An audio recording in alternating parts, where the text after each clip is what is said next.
नमस्कार दोस्तों, नव संस्कृताय स्वागत है आपका हमारे चैनल में। आप देख रहे हैं संस्कृत ज्ञान परमा और मैं आपके साथ नीतीश तिवारी।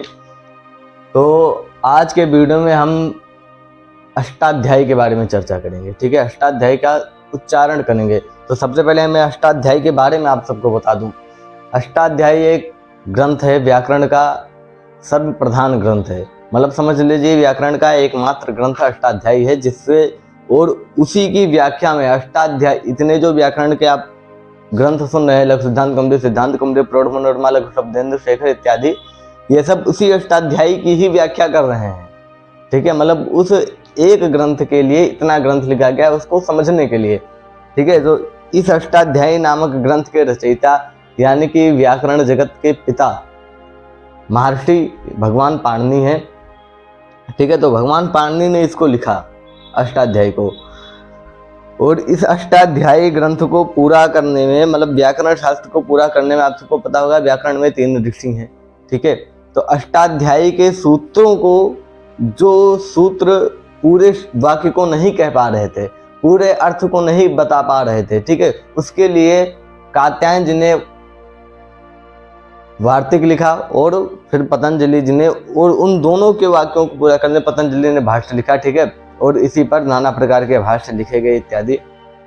ठीक है, तो अष्टाध्यायी में नाम से ही अर्थ स्पष्ट है कि अष्टाध्यायास्ति यस्मिन् ग्रंथे, 8 अध्याय हो जिस ग्रंथ में उसको अष्टाध्यायी कहते हैं। ठीक है, तो इस ग्रंथ में 8 अध्याय हैं और प्रत्येक अध्याय में 4-4 पाद हैं। ठीक है, यानी कि कुल मिलाकर 32 पाद हैं। पाद यानी कि एक अध्याय के अंदर एक चैप्टर होता है। ठीक है, जिसको पाद कहते हैं। पाद यानी कि चरण, जैसे श्लोकों में 4 चरण होते हैं, ऐसे ही यहाँ पर अध्याय में 4 चरण है। ठीक है, तो 8 अध्याय हैं, 4 चरण है। सूत्रों, इसी अष्टाध्यायी के सूत्रों को 2 भागों में बांटा गया है, एक सपादी एक त्रिपादी। तो 7वां अध्याय पूरा और 8वें अध्याय के प्रथम पाद पर्यंत, यानी कि प्रथम अध्याय के प्रथम पाद से लेकर 8वें अध्याय के प्रथम पाद तक जितने सूत्र हैं उनको सपादी कहते हैं। और बाकी जो 8वें अध्याय के 3 पाद बचे उनको त्रिपादी कहते हैं। ठीक है, इसका पहला सूत्र वृद्धिरादेश है। वृद्धि यानी वकार शब्द मंगलार्थक है। क्या है? वकार शब्द मंगलार्थक है। तो यहाँ पर सबसे पहले ही अष्टाध्यायी को इस ग्रंथ को शुरू करते ही वृद्धि इस शब्द को पढ़ा गया है। वृद्धि का मतलब ही मंगल, यानी कि, और इसमें 3 मंगलाचरण भी किए गए हैं। और वकार शब्द भी पहले के पढ़ा गया है।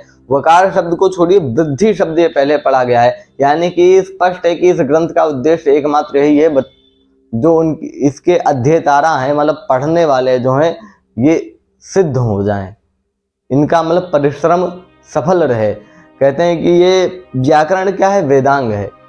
6 वेद की रक्षा के लिए, मतलब वेद को बताने के लिए 6 वेद के अंग हैं, जिसको वेदांग कहते हैं। ठीक है, वेदांग कितने हैं? 6 वेदांग। ठीक है, तो 6 वेदांगेषु प्रधानम व्याकरणम, 6 वेदांगों में प्रधान क्या है? व्याकरण।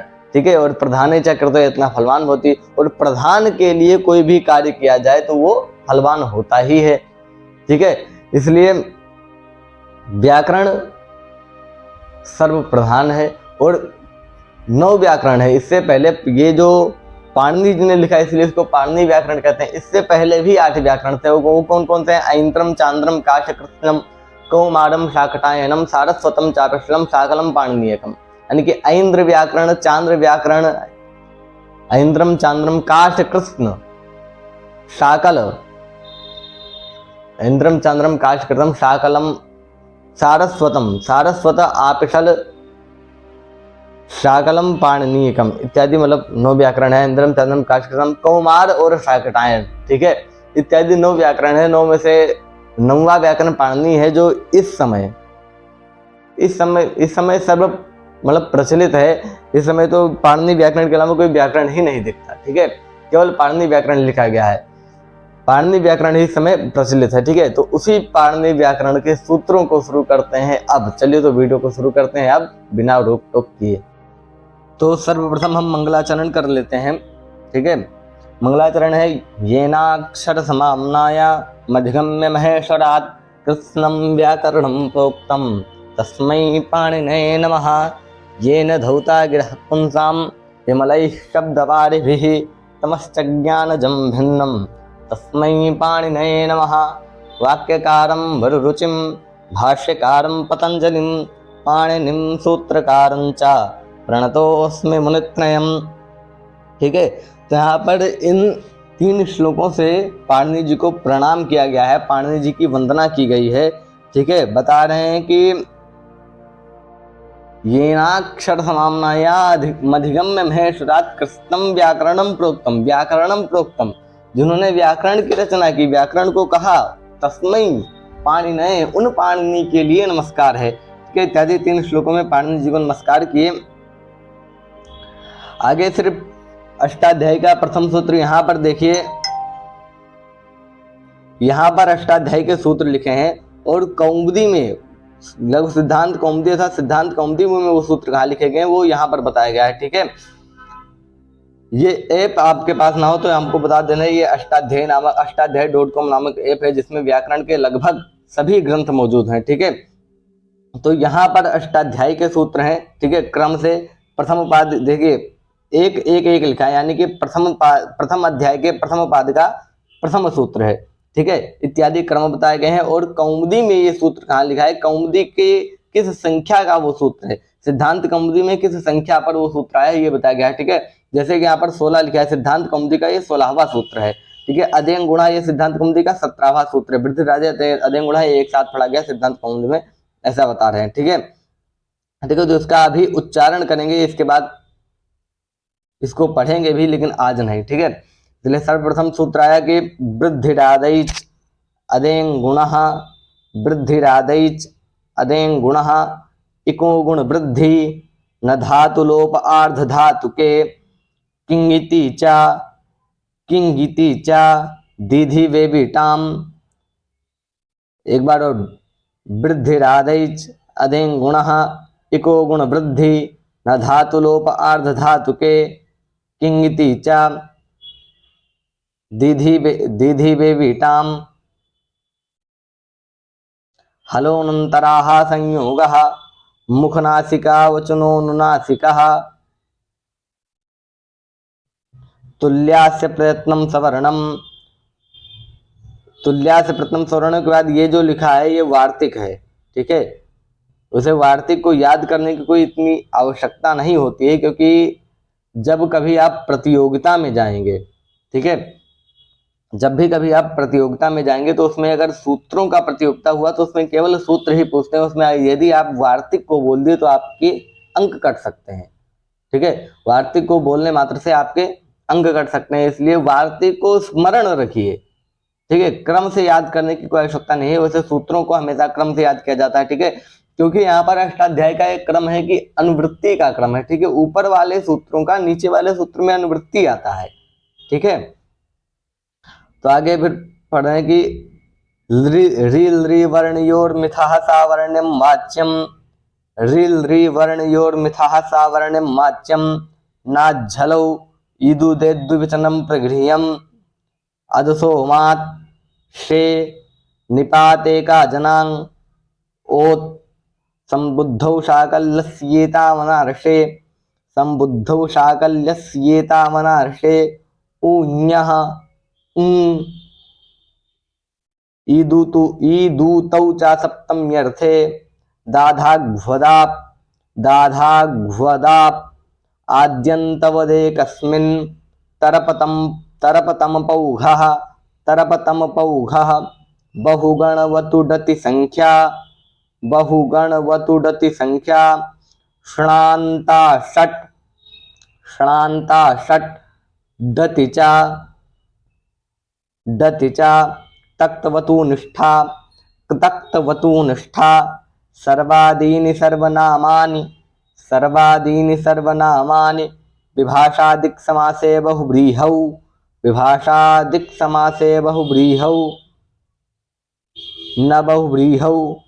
न बहुव्रीहौ। ठीक है, आगे फिर से एक वार्तिक आया। ठीक है, सूत्रों के क्रम में आप वार्तिक मत याद रखिए, वार्तिक को आप स्मरण रखिए कि मतलब ये वार्तिक है, क्योंकि वार्तिक भी बहुत काम आते हैं। ठीक है, अकच स्वरौ तु कर्तव्यो प्रत्यंगम मुक्त संशयम। अकच स्वरौ तु कर्तव्यो प्रत्यंगम मुक्त संशयम। ठीक है, आगे सूत्रों को पढ़ेंगे। तृतीया समासे, यहाँ पर आप ऐसे याद करने की न बहुव्रीहौ तृतीया समासे, इसको छोड़ देना है। किसको? इस लाल वाले को, इसको छोड़ देना है। ठीक है, क्योंकि ये क्या है? वार्तिक है। वार्तिक को क्या करना है? छोड़ देना है, अभी नहीं याद करना, सूत्रों के क्रम में। ठीक है, तो न बहुव्रीहौ तृतीया समासे द्वंद्वे च विभाषा जसि प्रथम चरम तयाल्पार्ध कतिपयनेमाश्च। प्रथम चरम तयाल्पार्ध कतिपयनेमाश्च। प्रथम चरम तयाल्पार्ध कतिपयनेमाश्च। पूर्व परावर दक्षिणोत्तरा पराधराणि व्यवस्थायां संज्ञायाम। एक बार और, पूर्व परावर दक्षिणोत्तरा पराधराणि व्यवस्थायां संज्ञायां। पूर्व परावर दक्षिणोत्तरा पराधराणि व्यवस्थायां संज्ञायां। समज्ञातिधनाख्यायाम् अंतरं बहिर्योगोपसव्यानयोः स्वरादिनिपातमव्ययम् तद्धितश्चासर्वविभक्तिः कृन्मे जन्तः कृत्वातोऽसुनकसुनः अव्ययीभावश्च श्रीसर्वनामस्थानं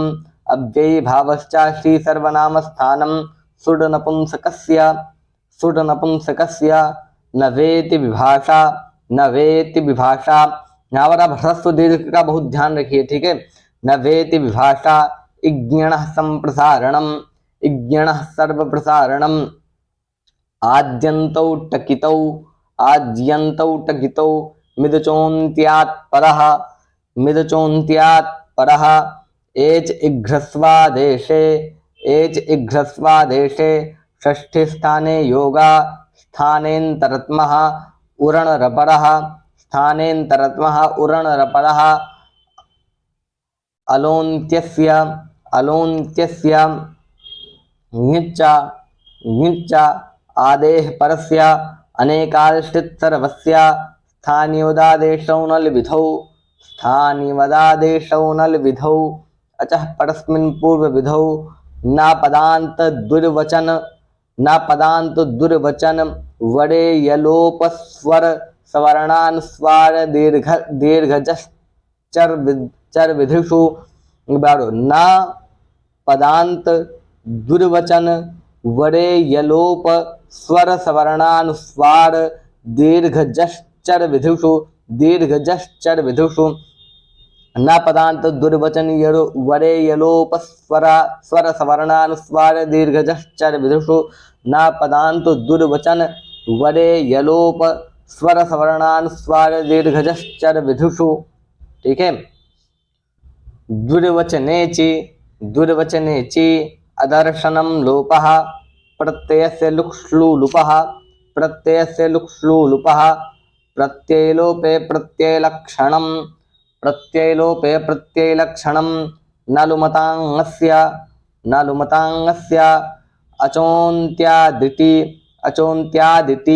अचोन्त्यादिति अलोन्त्यात् पूर्व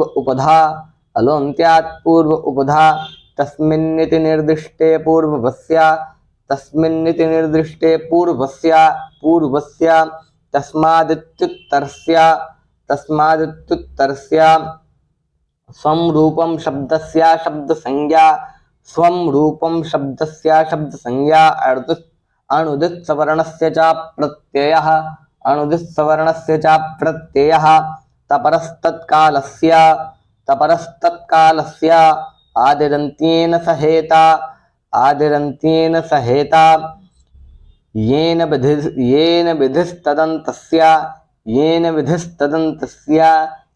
विधिस्तदन्तस्य। वैसे आपको बता दें कि इसमें जो इतने वार्तिक दिए हैं, ठीक है, ये अष्टाध्यायी ग्रंथ में इतने वार्तिक नहीं लिखे हैं। ठीक है, ये इस सूत्र में इतने वार्तिक सिद्धांत कौमुदी में आए हैं। ठीक है, सिद्धांत कौमुदी जब आप ग्रंथ पढ़ेंगे तो उस सूत्र के वृत्ति में इतने वार्तिक आए हैं। ठीक है, इसलिए दिया गया है क्योंकि अष्टाध्यायी के क्रमों में वार्तिक ऐसे नहीं दिए गए हैं। ठीक है, और वैसे बताते हैं कि वार्तिकों की कोई संख्या भी नहीं है। आगे बढ़ेंगे। वृद्धिर्यस्याचामाधिस्तद्वृद्धं वृद्धिर्यस्याचामाधिस्तद्वृद्धं वृद्धिर्यस्याचामाधिस्तद्वृद्धं त्यदादीनि च एं प्राचां देशे गाङ्कुटादिभ्यो ङित् एं प्राचां देशे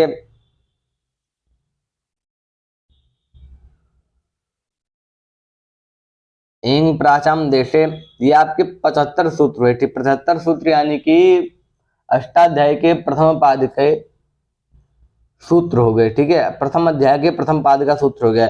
यहाँ पर ये देखिए, आप देख सकते हैं यहाँ पर संख्या चेंज हो रही है। क्या हो रहा है? संख्या चेंज हो रही है।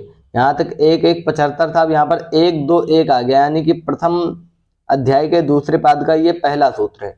प्रथम अध्याय के दूसरे पाद का ये पहला सूत्र है। ठीक है, तो यहाँ पर आज केवल प्रथम पाद तक ही। ठीक है, क्योंकि अल्पाध्याय क्षेम करी, थोड़ा सा पढ़ना, शुरुआत थोड़े से करना। क्षेम करी पुष्टकर होता है, बढ़िया होता है। क्षेम करी यानी कि मंगलकारी होता है। ठीक है, इसलिए आप प्रथम अध्याय के प्रथम पाद तक ही। मिलते हैं कल अगले वीडियो में, तब तक के लिए नमस्कार। नमः संस्कृताय।